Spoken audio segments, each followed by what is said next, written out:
조갑제 TV 시청자 여러분 안녕하십니까. 2025년 6월 9일 오후 4시 25분입니다.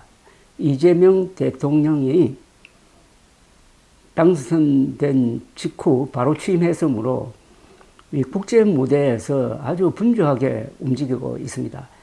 그동안 6개월 동안 계엄 탄핵 사태로 온통 관심이 국내 문제, 조기 대선이라든지 헌법재판이라든지에 쏠려 있다가 비로소 이제 우리 국민들도 대통령을 따라서 이 세계 정세에 관심을 기울이게 되었습니다. 이것은 국가가 정상화되었다는 뜻이고, 지금 국제 환경이 트럼프라는 좀 특이한 인물의 등장으로 온통 흔들리고 있습니다. 그런 가운데 트럼프 대통령과 통화를 하고 오늘은 이재명 대통령이 이시바 시게루 일본 총리와 첫 한일 정상 간 전화 통화를 했습니다. 이 대통령 취임 닷새 만에 이루어진 오늘 통화에서 이시바 일본 총리는 이 대통령의 취임을 축하했고, 이 대통령은 이에 사의를 표했다고 대통령실은 공개를 했습니다. 대통령실은 오늘 이 대통령이 오후 12시부터 25분까지 이시바 총리와 통화했다고 밝혔습니다. 대통령실은 이 대통령이 이 전화통화에서 오늘날의 전략적 환경 속에서 한일 관계의 중요성이 더욱 증대하고 있음을 강조하고, 한일 양국이 상호 국익의 관점에서 미래의 도전 과제에 같이 대응하고 상생할 수 있는 방향을 모색해 나갈 수 있기를 기대한다고 말했다고 전했습니다. 대통령실은 양 정상은 상호 존중과 신뢰, 책임 있는 자세를 바탕으로 보다 견고하고 성숙한 한일 관계를 만들어 나가자는 데 의견을 모았다고 했습니다. 그러면서 특히 한일 국교 정상화 60주년을 맞는 올해 양국 국민들 간의 활발한 교류 흐름에 주목하면서 당국 간 의사소통도 더욱 강화해 나가자고 밝혔습니다. 6월 바로 이달이 한일 국교 정상화 60주년이 되는 날입니다. 되는 달입니다. 대통령실은 양 정상은 그간 한미일 협력의 성과를 평가하고 앞으로도 한미일 협력의 틀 안에서 다양한 지정학적 위기에 대응해 나가기 위한 노력을 더해 나가자고 했다면서 양 정상은 향후 직접 만나 한일관계 발전 방향을 비롯한 상호 관심사에 대해 심도 있는 대화를 나누기로 했다고 발표를 했습니다. 이 대통령은 지난 6일 트럼프 미국 대통령과 한미 정상 간 통화를 했는데,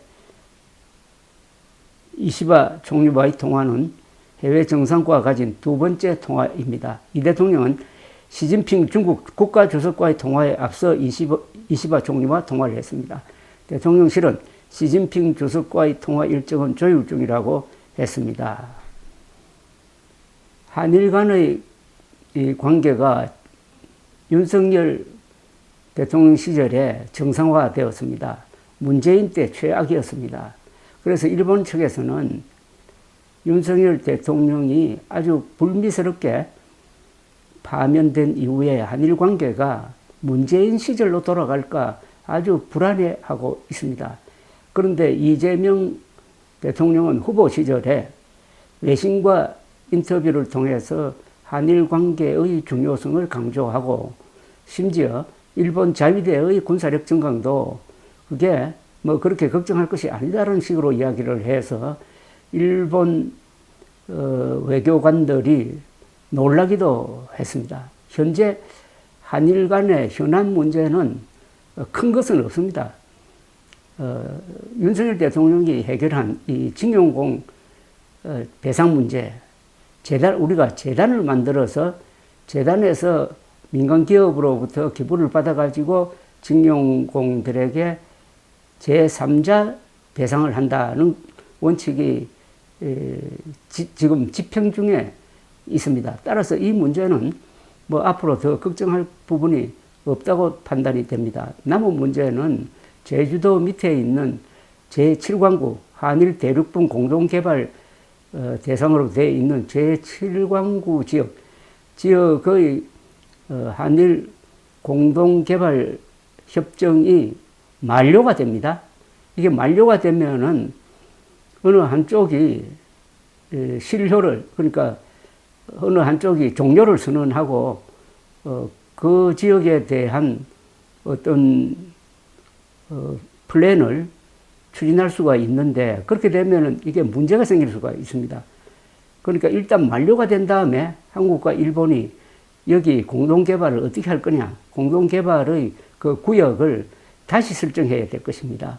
다시 설정할 때는 한국이 좀 불리해질 수가 있습니다. 과거에는 대륙붕어 연장 이론에 따른 것인데, 요사이는 양국 사이의 거리 원칙 이런 게 적용이 되면은 일본 쪽에 좀 유리하다고 합니다. 그리고 인접한 중국에서 거기에 또 간섭할 수가 있으니까 요게 사실상 상당히 미래의 문제로서 남아있게 됩니다. 쟁점으로 남아있게 됩니다. 그러나 양쪽이 일방적으로 종료를 선언하지 않고 물밑 접촉을 해서 미래의 구상을 다진 다음에 액션으로 들어갈 수가 있습니다.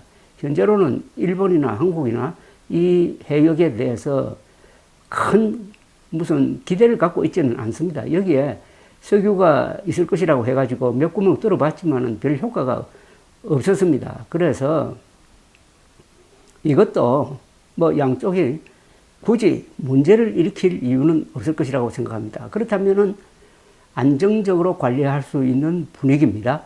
오히려 어떻게 하면은 트럼프 대통령의 이 관세 전쟁에 두 나라가 공동으로 대응할 거냐, 그리고 중국과 미국 사이에서 어떤 협력 관계로서 한일 두 나라의 이익을 지킬 것이냐, 북한의 핵 문제에 어떻게 대응할 것이냐, 일본은 계속 현안으로 이어지고 있는 북한 정권의 일본인 납치 문제, 그리고 우리로서는 북한의 인권 문제, 여기에 대해서 어떤 자세를 취할 것이냐 하는 게 남아 있습니다. 현재로서는 트럼프가 흔들고 있는 이 국제 정치판에 한국과 일본이 어떻게 협력할 것이냐, 그리고 중국과의 관계를 어떻게 조정할 것이냐 하는 엄청난 문제가 있으니까 지금 징용공 제3자 배상, 그리고 7광구 개발 같은 사소한 문제가 아니라 당면한 엄청난 큰 문제에 대해서 한미일 협력관계의 틀에서 문제를 해결하는 것이고, 이럴 때는 한국과 일본이 협력하면은 양쪽이 다 좋을 수가 있습니다. 지금 트럼프 입장에서도 한국과 일본은 절대로 무시할 수 없는 경제력을 갖고 있습니다.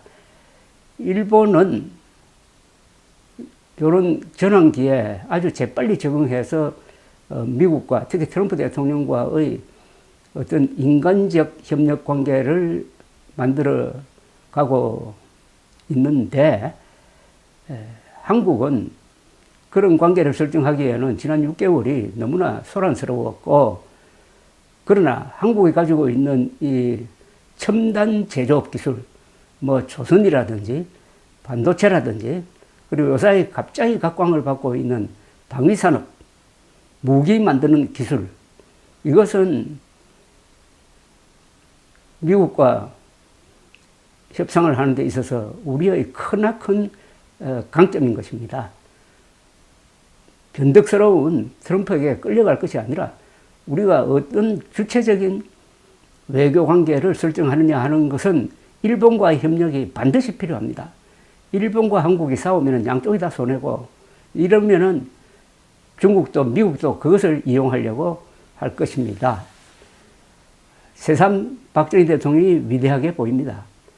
우리가 이렇게 큰 소리 칠 수 있도록 만든 것은 박정희 대통령이 욕을 먹어가면서 유신시대에 건설한 한국의 거대한 종합공업 건설이고, 특히 조선공업, 그리고 창원기계공단 중심으로 발전시킨 각종 무기를 만들어내는 이 산업이 이제 우리가 이 국제 환경이 흔들리는 가운데서도 중심을 잡고 나아갈 수 있는 무기를 우리 손에 쥐어준 것입니다. 새삼 박정희 대통령에게 감사하면서 특히 65년 박정희 대통령이 욕을 먹어가면서도 일본과의 국교 정상화를 했고, 그 뒤에 양국의 협력으로 두 나라가 위대한 문명국가를 만들고 민주국가 만들고 세계적인 공업국가로서 이렇게 우뚝 설 수 있었던 60년 전의 한일 국교 정상화 행사를 이번 달에 좀 의미 있게 치러야 될 것이라는 생각이 듭니다. 감사합니다.